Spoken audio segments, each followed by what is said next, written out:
오늘의 말씀은 정말 믿음이 있습니까? 라는 제목으로 말씀을 들을 때 큰 은혜 받는 여러분 되시기를 축복합니다. 사람의 본심은 어떤 이권이 개입되거나 갈등의 상황이 왔을 때 드러나게 됩니다.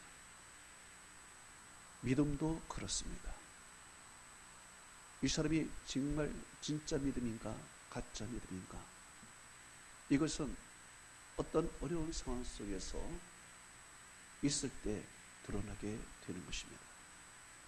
그래서 하나님께서는 이 사람의 믿음의 진리를 위해서 시험을 하시기도 하는 것입니다. 미국의 캘리포니아 주에 지진이 일어났습니다. 어떤 마을에 큰 지진이 일어나서 사람들은 이리 뛰고 저리 피하고 난리가 났습니다. 그런데 어떤 나이 많은 여성도는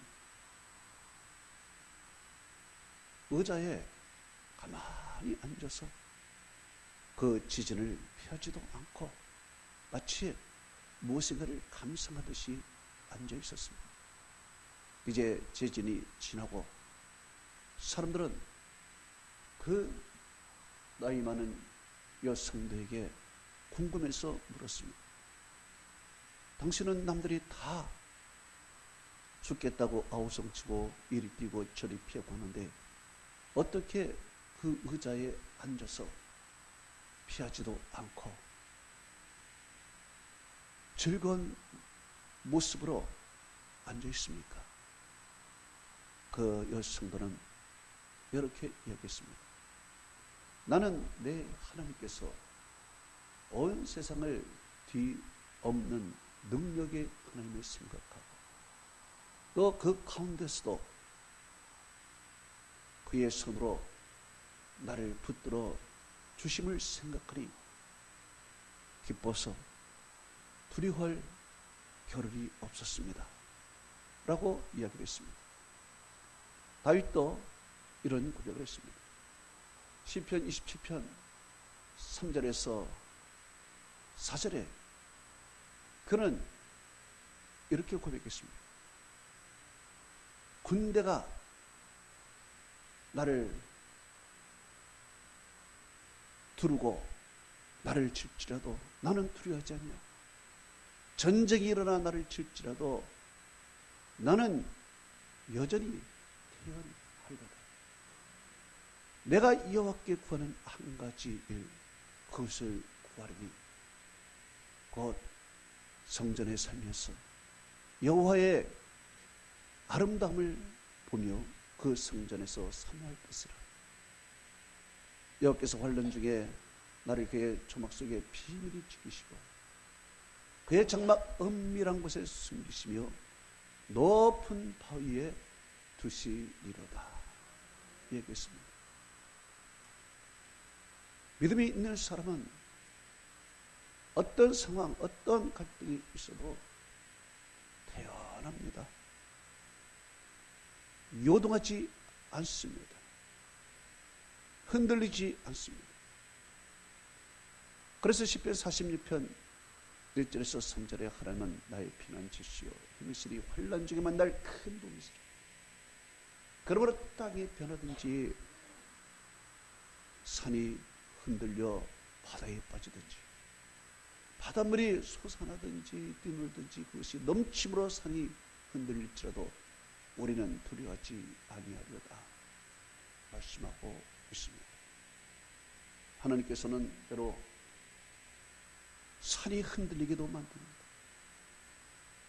바닷물이 솟아나게도 만드는 것입니다. 감당하기 어려운 일들을 우리에게 보내주시는 것입니다. 이때 우리의 믿음이 어느 정도인가, 믿음의 경중을 하나님이 바라보시는 것입니다. 내가 믿음의 반응을 하는가, 그렇지 않은가, 하나님이 그것을 보고 계시는 것입니다. 그래서 이 어려운 가운데 산이 흔들리고 바닷물이 솟아나고 뛰놀고 전쟁이 일어나고 이런 어려운 가운데서도 믿음의 반응을 보이면 하나님께서 그것이 진짜 믿음인 것을 인정하시고 그리고 그에게 축복해 주시는 것입니다. 하나님께서는 오늘 아브라함에게 내 믿음이 진짜 믿음인가? 그것을 시험하기 위해서 사랑하는 독자를 바치라고 했습니다. 창세기 22장 2절에 여호와께서 이르시되 내 아들 내 사랑하는 독자 이삭을 데리고 모리아 땅으로 가서 내가 내게 일러준 한 산 거기서 그를 번제로 드리라 말씀하고 있습니다. 이 말씀은 정말 순종하기 어려운 말씀인 것입니다. 이 성으로 내 감정으로 생각하기에 도저히 하나님 앞에 순종하기 어려운 그러한 말씀입니다. 그런데 아브라함은 이 말씀을 받아들입니다. 그리고 그 아들을 번제로 하나님께 바칩니다. 이제 그의 믿음을 하나님이 인정하시고 그에게 말할 수 없는 큰 은혜와 축복을 내려주시는 것입니다. 오늘 이 본문을 통해서 믿음 있는 사람은 과연 어떤 사람인가 한번 살펴봅니다. 먼저 믿음 있는 사람은 어떤 경우도 갈등이 없는 것입니다. 갈등이라는 것은 영어로 strife입니다. 이것은 충돌한다는 뜻입니다. 내 마음에 충돌이 있는 것입니다. 왜 충돌이 있습니까? 내 생각, 내 주장이 너무 강하기 때문에 그렇습니다. 그래서 이 사람은 늘 충돌하는 것입니다. 그러니까 마음에 기쁨과 평화가 없는 것입니다. 이 충돌하는 마음, 갈등을 내려놓으면 얼마나 편하겠습니까? 그런데 사람이 언제 내 주장, 내 생각을 내려놓을 수 있습니까? 나보다 더 훌륭한 사람이 말할 때 우리는 내 생각과 내 주장을 내려놓을 수 있습니다. 나보다 더 좋은 생각과 더 좋은 주장을 들었을 때 우리는 내 것을 내려놓을 수가 있습니다. 그런 믿음 있는 사람은 어떤 분이 가장 훌륭하고 위대합니까? 바로 전능하신 하나님이십니다. 또 내 생각, 내 주장보다 더 훌륭하고 더 좋은 주장이 무엇입니까? 하나님의 말씀과 하나님의 계명인 줄로 믿습니다. 그래서 우리는 하나님 앞에 모든 것을 내려놓을 수 있어요. 이사야 55장 8절에서 9절은 말하고 있습니다. 내 생각은 너희 생각과 다르며 내 길은 너희 길과 다릅니다. 여호와의 말씀입니다. 이는 하늘이 땅보다 높은 같이 내 길은 너희 길보다 높으며 내 생각은 너희 생각보다 높으니라 말씀하고 있습니다. 우리가 하나님 앞에 내려놓을 수 있는 것은 하나님의 생각은 우리 생각보다 훨씬 높기 때문에 그렇습니다. 우리가 내 길을 버리고 하나님의 길을 갈 수 있는 것은 하나님의 길이 우리보다 훨씬 더 높고 더 위대한 길이기 때문에 그런 것입니다. 오늘 아브라함 정말 내려놓지 못할 엄청난 시험이 그에게 다가온 것입니다. 갈등이 그에게 닥쳐온 것입니다. 내 사랑하는 독자 이삭을 번제로 바치라는 것입니다. 정말 있을 수 없는 일들이 오늘 일어난 것입니다. 하나님께서 나에게 백세해 주신 귀한 아들인 것입니다. 이 귀한 아들을 오늘 하나님이 다시 빼앗겠다는 것입니다. 불태워 죽이라는 것입니다. 이것을 어떻게 우리가 이해할 수 있겠습니까? 이해할 수 없는 것입니다. 두 번째로, 언제 이 말씀이 왔습니까? 언제 이 시험, 이 갈등이 왔습니까? 내가 믿음이 가장 좋을 때, 하나님 앞에 예배 잘 드릴 때, 이 어려움, 이 시험이 왔다는 것입니다. 창세기 22장 1절에 이렇게 말씀하고 있습니다. 그 일 후에 하나님이 아브라함을 시험하시려고 그를 부르시되 그랬습니다. 그 일 후에 하나님이 아브라함을 시험했다 그랬습니다. 무슨 일 후에 시험했습니까? 바로 그 전장 창세기 21장의 내용들인 것입니다. 21장에 큰 두 가지 내용이 있습니다. 먼저는 21장 22절에 그때에 아비멜렉이 그의 군대장관 비굴이 아브라함에게 이르되 내가 무엇을 하든지 하나님이 너와 함께 계시도다 라고 이야기했습니다. 자, 아비멜렉과 비굴이 아브라함이 파놓은 우물을 빼앗았습니다. 그런데 인간적으로 억울해서 싸울 수도 있지만 아브라함은 싸우지 않았습니다. 이것을 보아서 그는 정말 훌륭한 인격이었습니다. 그리고 다른 우물을 팠을 때 또 그 우물이 막 솟아나기 시작했습니다. 누가 봐도 저 사람은 하나님이 함께 계시는 거다. 누가 봐도 저 사람은 참 인격적으로 훌륭한 사람이다. 세상에 법이 없어도 사는 사람이다 라고 주위 사람들에게 인정을 받았습니다. 그런데 이런 사람에게 감당할 수 없는 갈등이 온 것입니다. 시험이 온 것입니다. 또한 그가 언제 시험을 받았습니까? 창세기 21장 33절에 그가 예배 잘 드릴 때입니다. 거기에 이렇게 말하고 있습니다. 아브라함이 부엘세바에서 에셀람으로 싣고 거기서 영원하신 여호와께 여호와의 이름을 불렀더라 그랬습니다. 부엘세바에서 하나님께 제단을 쌓고 거기서 영원하신 여호와의 이름을 부르며 하나님을 높였습니다. 영적으로도 뛰어나고 예배도 훌륭하게 드렸습니다. 자, 세상으로 봐도 아무 문제가 없었어요. 인격적으로 훌륭하고 우물을 파도 물이 나오고 하나님께 예배도 잘 드리고 이런 아브라함에게 무슨 시험을 할 수 있겠습니까?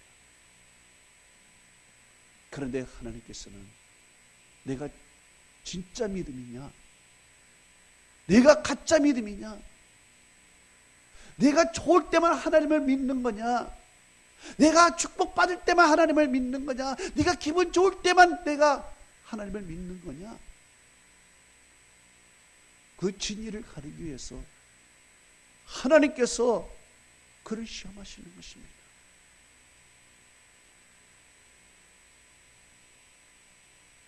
여기에 시험이라는 것은 그야말로 테스트입니다. 마귀가 주는 시험은 템테이션이에요. 유혹에 빠뜨려 죄를 범하게 만드는 것이 마귀의 시험이지만 하나님이 주시는 테스트는 이것을 잘 극복하여 축복을 주시기 위한 하나님의 시험인 것입니다. 자, 이 아브라함에게 테스트를 하는 것입니다. 내 믿음의 실력을 보는 것입니다. 아브라함은 생각했을 것입니다. 내가 이렇게 믿음이 좋은데 사람으로부터 내가 훌륭한 사람이라고 인정받고 너는 정말 믿음의 사람이라고 인정받는데 나에게 무슨 테스트가 필요합니까? 하나님 나를 어떻게 보십니까? 왜 나를 의심하십니까? 왜 내 믿음을 인정하지 않습니까? 어찌 나에게 이런 일이 있습니까? 라고 반문해서 시험 받는 자가 오히려 하나님을 시험하는 그럴 수도 있는 시간인 것입니다. 그러나 아브라함은 이 하나님이 주시는 시험에 그대로 받아들이고 순종합니다. 아무 일 없는 것처럼 갈등하지도 않습니다. 그대로 하나님이 주시는 시험을 하는 거예요. 이것이 믿음 있는 사람이에요. 어떤 경우에도 갈등이 없어. 어떤 경우에도. 어떤 일을 만나고 어떤 환난을 만나도 갈등이 없어. 왜 그렇습니까? 하나님의 생각은 나의 생각보다 높기 때문에 그래요. 하나님의 길은 내 길보다 높기 때문에 그래요. 갈등이 없어. 이게 믿음 있는 사람들이에요. 두 번째, 믿음 있는 사람들은 하나님께서 우리를 위하여 무엇인가를 예비하셨음을 믿는 자들인 것입니다. 어떤 청년이 있었습니다. 이 청년이 선교사로 가기 위해서 신학과정을 다 마치고 이제 선교사 시험을 보아서 합격을 했습니다. 너무 기뻐서 이제 선교사로 가기 위해서 먼저 오단벌과 구두 하나를 장만하기 위해서 시장에 갔습니다. 시장에 가는 중에 그만 교통사고를 당했습니다. 그래서 다리 하나를 절단하게 됐고 의족을 끼게 되었습니다. 이 청년은 너무 슬펐습니다. 하나님, 내가 선교사로 가겠다는데 왜 하나님 나에게 이런 불행을 주십니까? 그는 하나님을 원망도 하고 낙심도 하고 오랜 시간 좌절했습니다.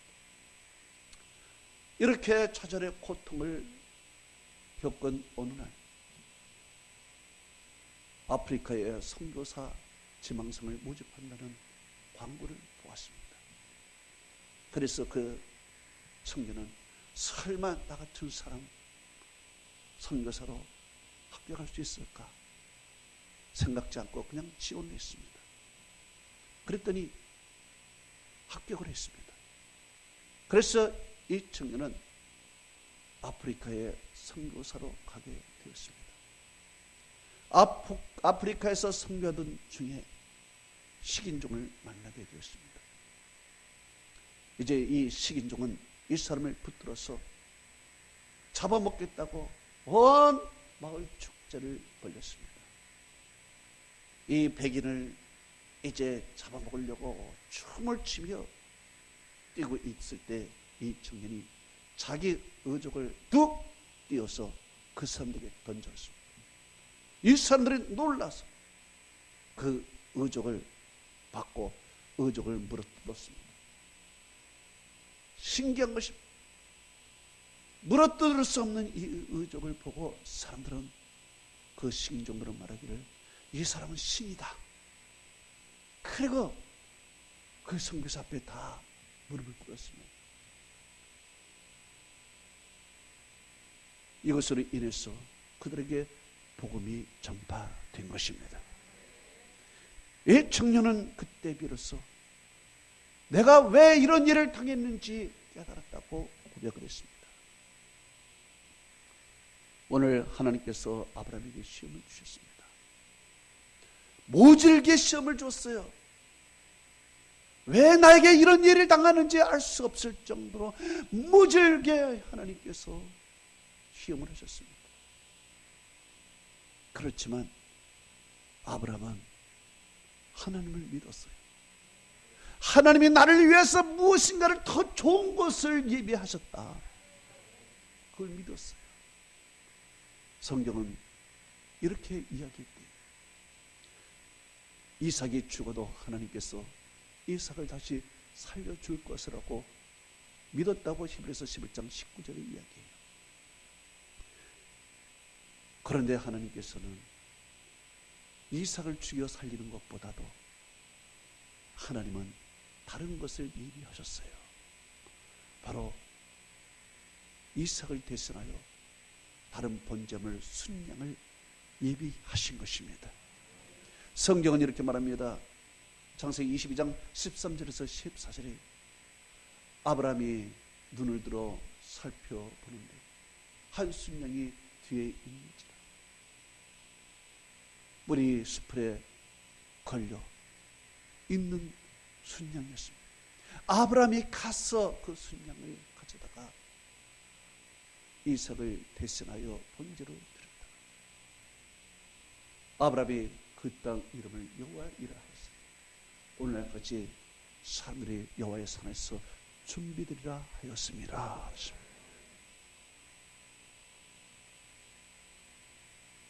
하나님께서는 아브라함이 생각지 못한 그 이상의 것을 준비하셨어요. 상상하지 못한 순양을 하나님이 그곳에 준비한 것입니다. 여러분, 우리는 이것저것 때문에 갈등하고 어려운 것입니다. 그러나 걱정하지 마십시오. 하나님이 우리를 위해서 준비한 것이 분명히 있는 줄 믿습니다. 고린도전서 2장 9절에서 10절은 이렇게 말합니다. 하나님이 자기를 사랑하는 자들을 위하여 예비하신 것은 눈으로 보지도 못하고 귀로도 듣지 못하고 사람의 마음으로도 생각지 못하였던 것 같으니라. 하나님이 우리에게 예비하신 것은 지금 눈으로 보이지 않습니다. 귀로도 들리지 않습니다. 우리의 마음으로도 생각지도 못한, 상상하지 못한 것들입니다. 그러나 하나님께서 내 눈으로 보지 못하고 귀로도 듣지 말고 생각도 못한 놀라운 것을 하나님이 예비하셨음을 믿으시기 바랍니다. 할렐루야. 세 번째로, 믿음이 있는 사람들은 지체하지 않고 행동을 하는 것입니다. 루이스라는 사람이 쓴 책에 이런 재미있는 이야기가 있습니다. 마귀들이 회의를 했다고 합니다. 인간을 멸망시키기 위하여 회의를 했다고 합니다. 그 회의의 주제는 인간을 무력하게 하는 법, 이 주제였습니다. 그래서 마귀들이 회의를 하는데 어떤 마귀는 인간을 무력하기 위해서 저들에게 질병을 가져다 주자. 어떤 마귀는 아니야, 시험을 주자. 어떤 마귀는 가난을 주자. 이렇게 회의를 했습니다. 그런데 결론은 인간이 그럴수록 더욱 하나님께 기도하니 이것은 효과적이지 못하다. 오히려 더 방해가 된다. 그때 한 경험 많은 늙은 마귀가 이야기를 했습니다. 사람에게 나중에 차차 하자는 생각을 집어넣자. 기도 내일 하자. 하나님께 예배드린 건 내일 하자. 헌신하는 건 내가 나중에 하자. 오늘 일을 내일로 미루자. 내일 일은 모레로 미루자. 이렇게 미루다 보면 인간은 무능력하게 되고 결국 아무 일도 일어나지 못하고 결국 비참한 말년이 되니까 그렇게 하자고. 모든 마귀가 그거 좋은 생각이라고 결정하고 시행하고 그것이 오늘까지 이루어졌다는 거예요. 그 책에 써 있는 것입니다. 오늘 하나님께서 아브라함에게 말씀하신 것입니다. 내 아들, 내 사랑하는 독자 이삭을 바치는 것입니다. 이 말씀을 듣고 아브라함은 지체하지 않았습니다. 생각도 하지 않았습니다. 고민하지도 않았습니다. 기도한다고 얘기하지도 않았습니다. 며칠 말미해달라고 얘기도 하지 않았습니다. 만약에 며칠 말미를 주고 고민하고 생각했더라면 마귀가 틈을 타는 것입니다. 그래서 아브라함은 지체하지 않고 행동했습니다. 창세기 22장 3절은 이렇게 말하고 있습니다. 아브라함이 아침에 일찍 일어나 나귀의 안장을 쥐고 두 종과 그 아들 이삭을 데리고 번제로 쓸 나무를 쭈기어 가지고 떠나 하나님이 자기에게 일러준 곳으로 가더니라고 이야기하고 있습니다. 아브라함은 하나님의 말씀이 들려오자 아침 일찍 일어나 그리고 나귀 안장을 쥐우고 두 종과 이삭만 살짝 깨워서 번제 쓸 나무를 가지고 하나님이 일러준 곳으로 갔어요. 만약에 아브라함이 지체했더라면 부인 사라가 말렸을 것입니다. 왜 이러냐고. 동네 사람들이 말렸을 것이요. 너 미쳤냐고. 그래서 아브라함은요, 사람들이 깨기 전에 일찍 일어나 그냥 가버리는 것입니다. 성경은 이렇게 말하고 있습니다. 시편 119편 60절에 죄 계명을 지키기에 신속히 하며 지체하지 아니하였나이다. 하나님의 말씀을 지키는 것 신속히 하고 빨리 하자면 마귀가 틈을 타버리는 것입니다. 그러면 아무것도 할 수가 없는 거예요. 우리의 선한 마음이 있지만은 마귀가 가로막는 것입니다. 사람을 통해서, 주변 사람을 통해서 가로막는 것입니다. 그래서 아브라함은 아침 일찍 그냥 떠나버리는 거예요. 저는 여러분이 하나님의 말씀을 지체하지 않고 즉시 순종하는 여러분 되시기를 축복합니다. 마지막으로 믿음 있는 사람들은 하나님께 인정받는 사람들인 것입니다. 세계 명작 돈키호테가 있습니다. 이 돈키호테는 사람들에게 늘 거부감을 당한 사람인 것입니다. 미친 사람이라고, 저기 가라고 늘 거부감을 당한 사람이었습니다. 돈키호테는 자기가 정의의 기사다, 정의의 사람이다라고 외쳤지만 사람들은 웃었습니다. 이 돈키호테가 어떤 창녀 알돈자라는 여자를 만나게 된 것입니다. 그리고 그 창녀 여자에게 새 이름을 줍니다. 도르시네아라는 이름을 주면서 그에게 마이 레디, 나의 숙녀요 라고 부릅니다.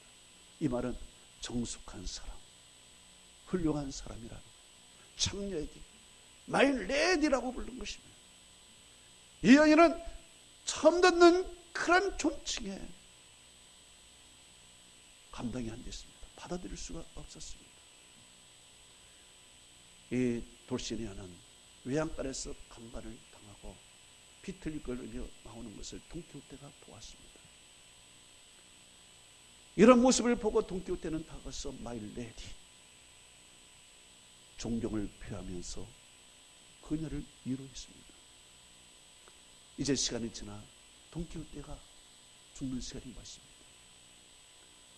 이제 외로운 시간, 외로운 아무도 없는 그 침대에서 죽음을 맞이하는 돈키호테에게 한 여인이 다가옵니다. 그리고 이야기합니다. 저를 모르시겠어요? 당신이 새롭게 이름을 지어준 돌시니입니다. 당신은 마이 로드, 나의 주님이십니다. 이 이야기를 듣고 그는 잠들었습니다.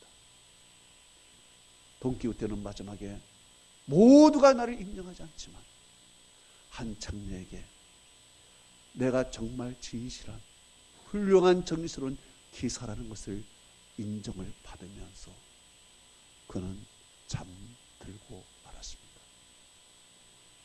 사람은 인정받을 때 가장 기쁨이 있는 것입니다. 하나님께서 오늘 아브라함의 믿음을 인정해 주었습니다. 그 어려운 시험을 하나님이 보내주셨어. 그 시험을 갈등 없이 통과한 아브라함의 믿음을 하나님이 인정해 주었습니다. 성경은 이렇게 말합니다. 창세기 22장 12절에 여호와께서 이르시되 네 아들 내 사랑하는 독자까지도 내게 아끼지 아니하신즉 내가 이제야 내가 하나님을 경외하는 줄 아노라. 이제야 하나님을 경외하는 줄 안다. 네가 진짜 믿음을 가졌구나. 내 믿음이 가짜 믿음이 아니었구나. 이것을 하나님이 마침내 인정해 주었어요. 인정받은 아브라함에게 하나님께서는 진정한 축복을 내려주셨어요. 창세기 22장 16절에서 18절에 이렇게 말씀하고 있습니다. 내 아들 내 독자라도 아끼지 아니하신즉 내가 내게 큰 복을 주어 네 씨를 크게 번성하게 하리라. 하늘의 별 같고 바닷가의 모래 같게 하리니 네 씨가 그 대적의 성문을 차지하리라. 너 네 씨로 말미암아 천한 만민이 복을 받으리니 이는 네가 내 말을 준행하였음이라. 할렐루야. 여러분, 어떤 일이 있어도 갈등하지 마십시오. 하나님이 여러분을 위하여 무엇인가를 예비하고 계심을 믿으시기 바랍니다. 또한 하나님께서 우리에게 요구하실 때 부담감 있고 힘들어도 지체하지 말고 행동하십시오. 이것을 하나님이 보시고 인정하십니다. 인정받은 성도들은 하나님이 진정한 복을 내려주셔요. 하나님의 은혜와 축복이 여러분에게 함께하기를 축원합니다. 이 시간에 눈을 감아보십시다.